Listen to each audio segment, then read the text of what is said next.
but I'm not like the biggest fan of the Queen. Some news today. The Queen died. All right, that happened. So in this video, I will go over some reactions, including one reaction on CNN that I completely agree with, another one that is just bizarre. I'll also get to Trump's reaction for comedic purposes, and I will also give you some history and a critique of the media here with an example of just how crazy they can get. Okay, let's start with the news. So from the royal family here, the Queen died peacefully at Balmoral this afternoon. The King and the Queen Consort will remain at Balmoral this evening and will return to London tomorrow. Okay, 96 years old.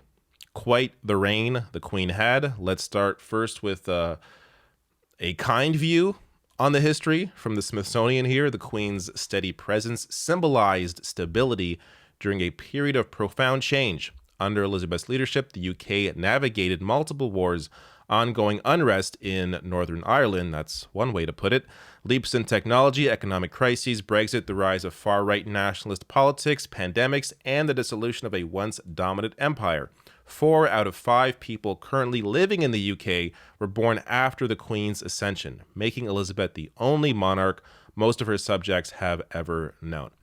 All right, this is where we get to the part of the video where if you love the Queen, just stop watching. Because I'm not going to coddle your ego. Now, look, I'm not going to go as hard as some people are online, because ultimately a lot of what, the monarchy, a lot of what the British Empire has done is not on the Queen. It's not. That said, some of it is. So I'm going to, just briefly explore some of that. I don't want to get too deep on that, but just look, this is my biggest issue before I even get into anything else. The media's focus on the royal family, on the monarchy, on the Queen, it is so overblown. Not even overblown. It is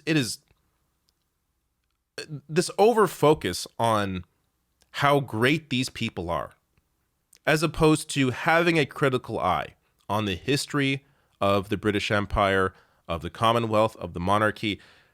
This is the biggest issue I have with all of this, is just how big of a story this has become. It's sad for those around her that loved her, that knew her. When anyone dies, it's sad.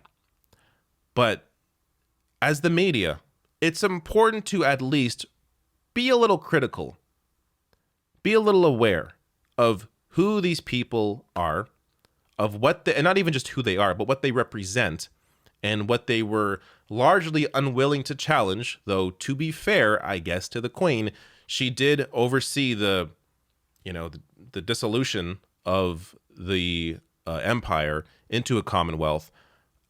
I guess that's, give her some credit there, maybe.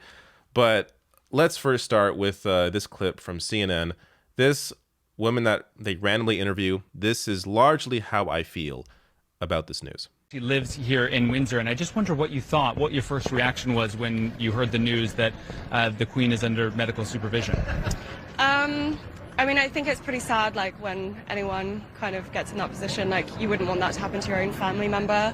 But I'm not, like, the biggest fan of the Queen, or just, like, the monarchy in general, so I wasn't, like, that upset or overwhelmed by it. It was just something that happens, I guess. You're not the biggest fan of the monarchy. I wonder why. Mainly to do with like British colonial history, things like that. A lot of things that have gone on which have been quite shady, even like recently with like Prince Andrew and everything. So yeah, I'm not really their biggest fan. Fair enough. It was nice talking to you. That is honestly one of the best reactions I have seen to this news, because it doesn't go so hard that it can turn people off, but it's essentially indifference and explaining why she is indifferent. Indifferent because of the history of the monarchy, of the British Empire. Indifferent because of recent history, like their settling of a case for Prince Andrew. So, and indifference because why is there this over focus on the royal family? The things that she brings up here are issues, are topics that should be brought up by journalists on air while discussing this. Now, I haven't seen all the coverage, but I'm going to guess that for the most part, a lot of this is not being discussed or explored. And they're just purely focusing on what she represented and the people that loved her, and, ignoring what she actually represented in terms of the history of the British Empire. And even, again, not just in the past, but also what's gone on under her reign as well. So a bit of that here from the Smithsonian. Some of Elizabeth's domestic popularity can likely be attributed to a sense of colonial nostalgia that has surged in the UK in recent years. While the Black Lives Matter protests of 2020 prompted some Britons to dismantle symbols of colonialism, nationalist and anti-immigrant movements continue to promote a sanitized narrative of British history that overlooks slavery and glorifies imperial ambitions.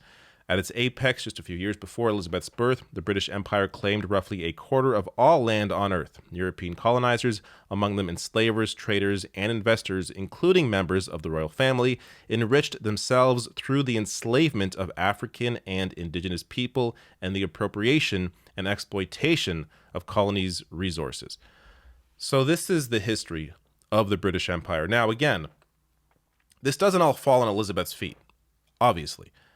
But to just completely ignore this when you are covering this story would be journalistic malpractice, in my opinion.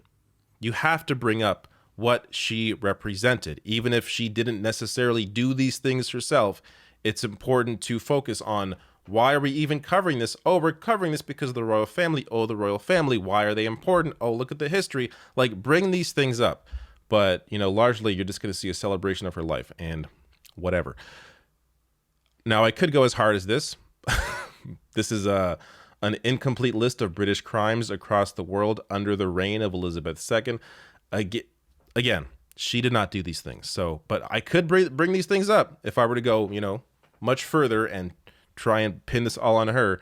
There are many things that happened, horrendous things that occurred under Queen Elizabeth. That said, I do not think these are directly her fault, but I'm sure in some cases here, there's a lot of examples.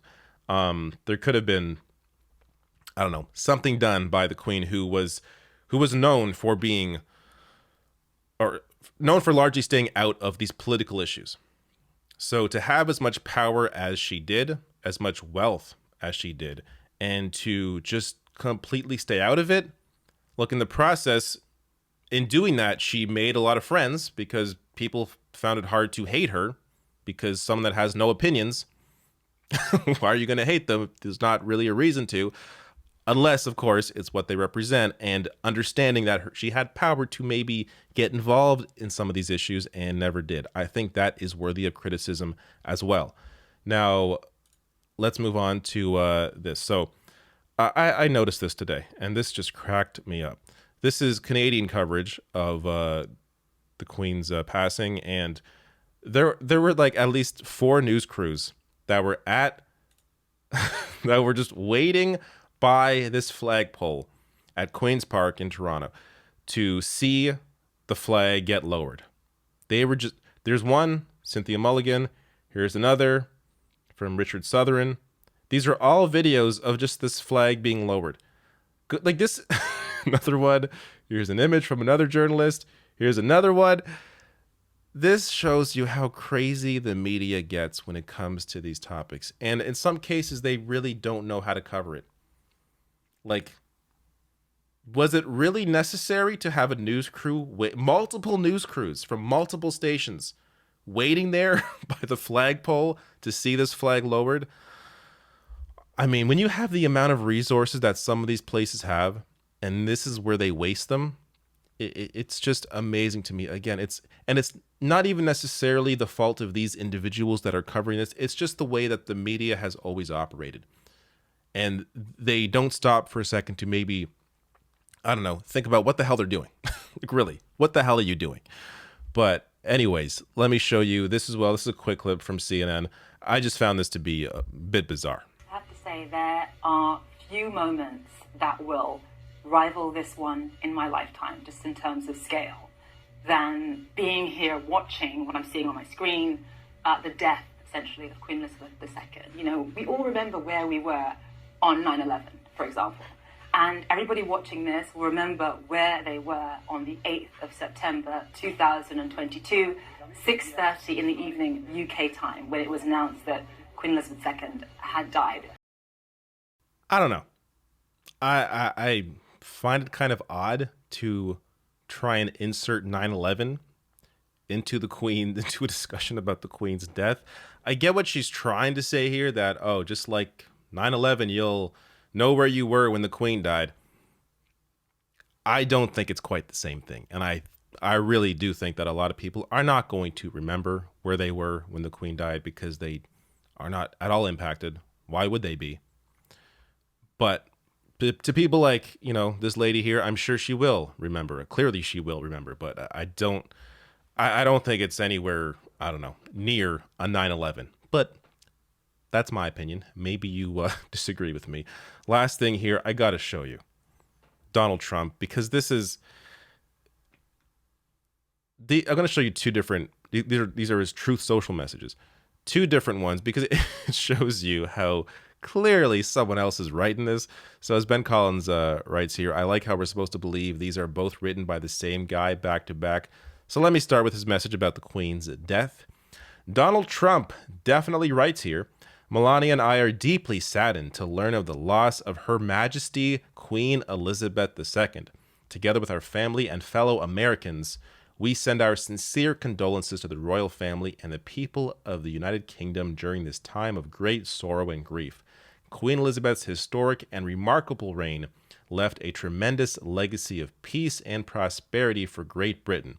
Her leadership and enduring diplomacy secured and advanced alliances with the U.S. and countries and ...